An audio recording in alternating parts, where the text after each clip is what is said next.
નમસ્કાર વહાલા વિદ્યાર્થી મિત્રો, આજે આપણે ધોરણ 9 વિષય સંસ્કૃત ચેપ્ટર 20 સંસ્કૃત ભાષાયઃ વૈશિષ્ટ્યમ સંસ્કૃત ભાષાની વિશેષતા કે જેનું આપણે અનુવાદ સાથે સ્વાધ્યાય સોલ્યુશન જોઈશું. સંસ્કૃત ભાષાની અનેક વિશેષતાઓ છે. એક તો આ આપણા ભારતની પ્રાચીનતમ ભાષા છે. વળી તે આપણી સંસ્કૃત રાષ્ટ્રભાષા પણ છે. તે ભારતીય પ્રાચીન સભ્યતા અને સંસ્કૃત વાહક છે. આ ઉપરાંત સંસ્કૃત ભાષા માત્ર ભારતીય ભાષાઓની જ નહીં પરંતુ વિશ્વની અનેક ભાષાઓની જનની છે. સંસ્કૃતની ખ્યાતિ સર્વત્ર છે, પરંતુ અત્યારે તે પ્રાચીન જમાનાની જેમ બોલચાલની ભાષા રહી નથી. આને લીધે લોકોને તેની સાથે આત્મીયતા બંધાતી નથી. એક ભાષા તરીકે સંસ્કૃતની જે ખૂબીઓ છે તે જન સમાજે જાણવી જરૂરી છે. પ્રસ્તુત પાઠમાં તે દિશામાં પ્રવૃત્તિનો ઉપક્રમ અને પ્રયત્ન છે. અહીં સંસ્કૃતની ભાષાગત વિશેષતાઓની સાથે તેનામાં રહેલું અભિવ્યક્તિનું સામર્થ્ય અને અભિવ્યક્તિ માટેના વિવિધ વિકલ્પોને સમજવાનો ઉપક્રમ રાખ્યો છે. આપણે જાણીએ છીએ કે સંસ્કૃત ભાષા બધી ભારતીય ભાષાઓની જનેતા છે અને વળી સંસારમાં જે ભાષાઓ છે તે સર્વમાં તે સૌથી જૂની ભાષા છે. આ ભાષાની અનેક પ્રકારની વિશેષતાઓ છે. અહીં ઉદાહરણ તરીકે અમે કાંઈક વિશેષતા પ્રદર્શિત કરીએ. હવે આપણે અનુવાદ જોઈએ. પહેલી વિશેષતા, સંસારના સર્વ પુસ્તકાલયોમાં સૌથી જૂનો ગ્રંથ ઋગ્વેદ છે. આ પણ સંસ્કૃત ભાષાનો જ ગ્રંથ છે. આમાં સંસારનું પ્રથમ પુસ્તક પણ સંસ્કૃત જ છે, બીજું કોઈ ભાષાનું નહીં. બીજી વિશેષતા, સંસ્કૃત ભાષાની જે વર્ણમાળા છે તેમાં વર્ષોનો જે ક્રમ નક્કી કરેલો છે તે વૈજ્ઞાનિક અને તર્કસંગત છે.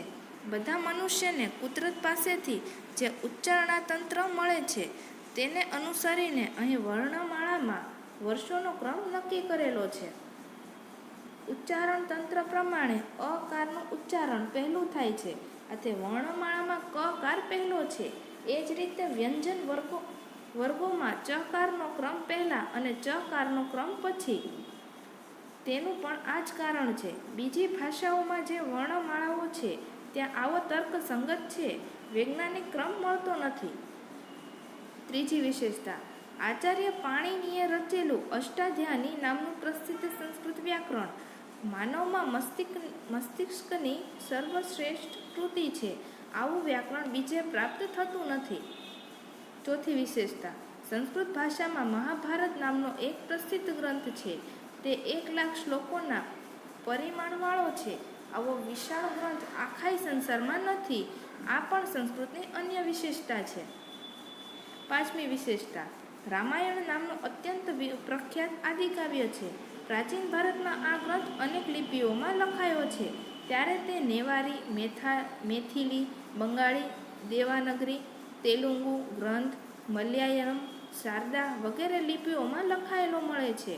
સંસ્કૃત ભાષાના આવા ઘણા ગ્રંથો છે જે પ્રાચીન કાળમાં અનેક લિપિઓમાં લખાયા હતા.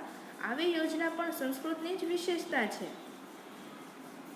છઠ્ઠી વિશેષતા, સંસ્કૃત ભાષાનો પંચતંત્ર નામના ગ્રંથનો મોટે ભાગે દુનિયાની બધી ભાષાઓમાં અનુવાદ થયેલો છે. આવું સૌભાગ્ય બીજે કોઈ પણ ભાષાના ગ્રંથને આજ સુધી પ્રાપ્ત થયું નથી. સાતમી વિશેષતા, સંસ્કૃત સાહિત્યમાં દશકુમાર ચરિતમ નામે પ્રસિદ્ધ કથા પુસ્તક છે. તેના 7મા ઉચ્છ્વાસમાં એક પાત્ર પ વર્ગ પ, ફ, બ, ભ અને મ ના પ્રયોગ વગરના વાક્યો બોલે છે. વર્ણમાળાના અમુક વર્ષોના પ્રયોગ વિના સંવાદ કરવાનું સંસ્કૃતમાં જ સંભવે છે, બીજે નહીં. આઠમી વિશેષતા, એક વર્ષના પ્રયોગથી કાવ્ય રચવાનું સંસ્કૃતમાં જ સંભવે છે. મહાકવિ માઘે રચેલું શિશુપાલવધમ નામના મહાકાવ્યમાં એકમાત્ર દકાર અને નકાર વર્ણના પ્રયોગ વડે રચેલા પદ્યો એના પ્રમાણ છે. આ પ્રમાણે સંસ્કૃતની અનેક વિશેષતાઓ છે.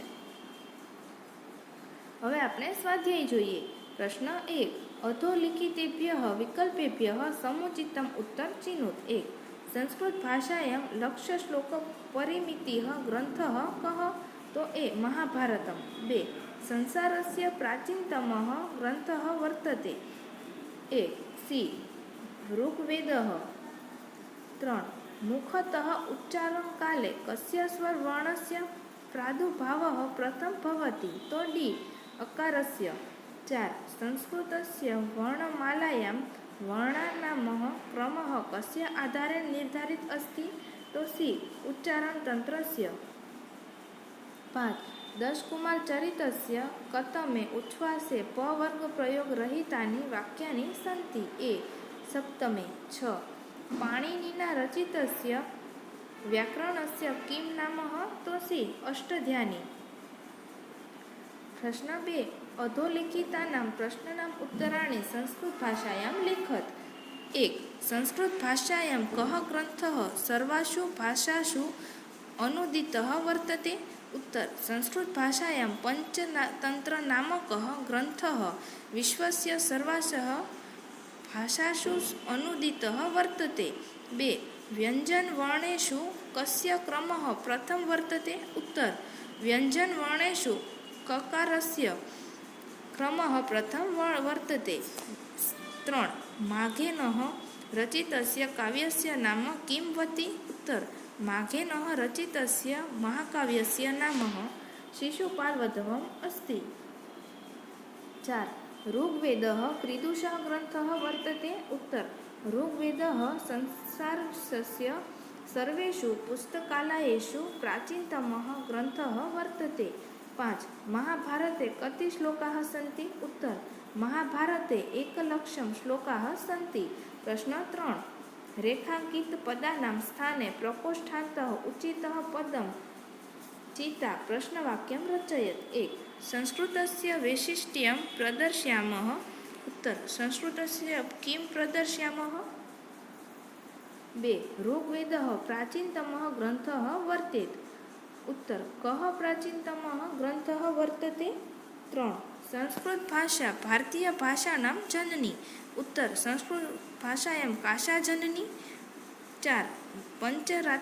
पञ्चतन्त्रनामकः ग्रन्थः सर्वासु भाषासु अनूदितः वर्तते। उत्तर: कः ग्रन्थः सर्वासु भाषासु अनूदितः वर्तते? प्रश्न 4. शब्दरूपेः रिक्तस्थानानि पूरयत, જે નીચે પ્રમાણે છે.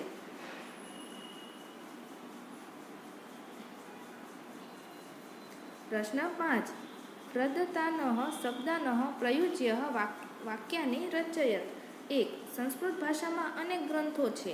ઉત્તર: સંસ્કૃત ભાષાયામ અનેકાં ગ્રંથાઃ વર્તન્તે. 2. સંસારનું પ્રથમ પુસ્તક ઋગ્વેદ છે. ઉત્તર: સંસારસ્ય પ્રથમ પુસ્તકમ ઋગ્વેદમ અસ્તિ. 3. રામાયણ પ્રસિદ્ધ આદિકાવ્ય છે. ઉત્તર: રામાયણમ પ્રસિદ્ધમ આદિકાવ્યમ વર્તતે. 4. આપણી સંસ્કૃતની વિશેષતા છે. ઉત્તર: ઇદમ અપી સંસ્કૃતસ્ય વૈશિષ્ટ્યમ વર્તતે. પ્રશ્ન 6. અધોલિખિતાનાં પ્રશ્નાનાં ઉત્તરાણી ગુજ્જર ભાષાયામ લિખત. 1. સંસ્કૃત ભાષાની કોઈ પણ 2 વિશેષતાઓ જણાવો. ઉત્તર: સંસ્કૃત ભાષાની 2 વિશેષતાઓ નીચે મુજબ છે. 1. સંસારના સર્વ પુસ્તકાલયોમાં સૌથી જૂનો ગ્રંથ ઋગ્વેદ છે. આ પણ સંસ્કૃત ભાષાનો જ ગ્રંથ છે. આ રીતે સંસારનું પ્રથમ પુસ્તક સંસ્કૃતિનું જ છે, બીજે કોઈ ભાષાનું નથી. 2. આચાર્ય પાણિનીએ રચેલું અષ્ટાધ્યાયી નામનું સુવિખ્યાત સંસ્કૃત વ્યાકરણ માનવ મસ્તિષ્કની સર્વોત્તમ કૃતિ છે. એવું વ્યાકરણ સંસારમાં આજે ક્યાંયથી પણ ઉપલબ્ધ થતું નથી. 2. સંસ્કૃત વર્ણમાળાની વિશેષતા દર્શાવો. ઉત્તર: સંસ્કૃત વર્ણમાળામાં જે વર્ષોનો ક્રમ નિર્ધારિત કરેલો છે તે સંપૂર્ણતઃ વૈજ્ઞાનિક અને તર્કસંગત છે. પ્રકૃતિ પાસેથી સર્વ મનુષ્યએ જે ઉચ્ચારણ તંત્ર મળ્યું છે તેને અનુસરીને આ વર્ણમાળામાં વર્ષોનો ક્રમ નિયત થયેલો છે. ઉચ્ચારણ તંત્ર પ્રમાણે અકારનું ઉચ્ચારણ પહેલાં થાય છે, એટલે વર્ણમાળામાં અકાર પહેલો છે. વ્યંજન વર્ણમાં કકારનો ક્રમ પહેલો અને ચકારનો ક્રમ પછી. તેનું પણ કારણ આ જ છે. 3. દશકુમારચરિતમની વિશેષતા દર્શાવો. ઉત્તર: દશકુમારચરિતમ સંસ્કૃતનું પ્રસિદ્ધ કથા પુસ્તક છે. તેના 7મા ઉચ્છ્વાસમાં એક પાત્ર પ વર્ગ પ, ફ, બ, ભ અને મ વર્ણોમાં પ્રયોગ વિનાના વાક્યો બોલે છે. વર્ણમાળાના અમુક વર્ષોને છોડીને સંવાદ કરવો સંસ્કૃત ભાષામાં જ સંભવ છે, બીજે એ સંભવ નથી. થેન્ક યુ વિદ્યાર્થી મિત્રો.